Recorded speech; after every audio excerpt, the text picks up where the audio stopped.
Здравейте хора! Добре дошли в канала на Елизабет! и в канала на Габриела. В днешното видео решихме да направим по-готин стил на грима. Както не знаете от миналото видео, ако не сте го гледали, отивайте бързо да го гледате. Имаше много смешки, както да. Нека да започваме. А вие се абонирайте и ударете камбаната. Не дейте да забравяте. Така започваме да махнем направо ми детското чудо, защото... Виждаме ли се? Виждаме ли се? Да. Ехо. Почек малко към мен. Малко хората ми не са вижда. Добре ли? Да. Добре. Така, започваме. Искам аз да избера цветолете.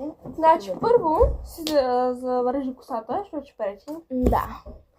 Ако не е хубаво как да го завърза, ама така по-добре отдолу да е косата, нали? Просто аз така повече обичам и така е по-удобно. Така, аз въртя винаги това. Чакайте хора. Да, така. Така е по-добре, нали, Габи? Ела към мен малко повече. И нямам едно, нали имаше, трябва да си взема едно пръскало имаше.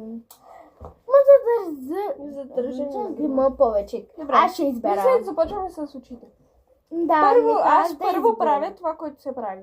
Винаги слагаш първо този цвет, за да ти изпъкват очите. Да.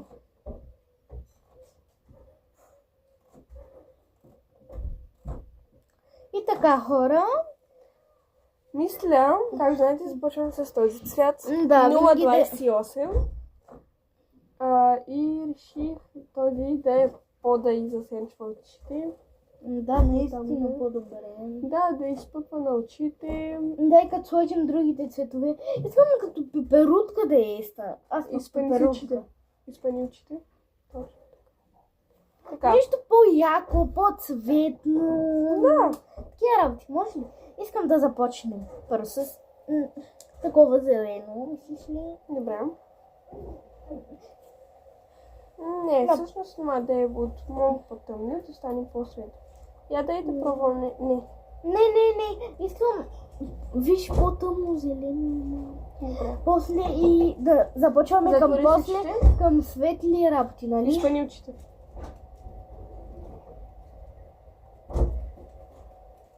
Не мърдай. Не мърдам. Дай да те видя. Не си това очите. Малко се отцапа тук горе, ама това е, защото се мърдаш. Затвори се очите. Ауч, ма, който ми направо влизаш.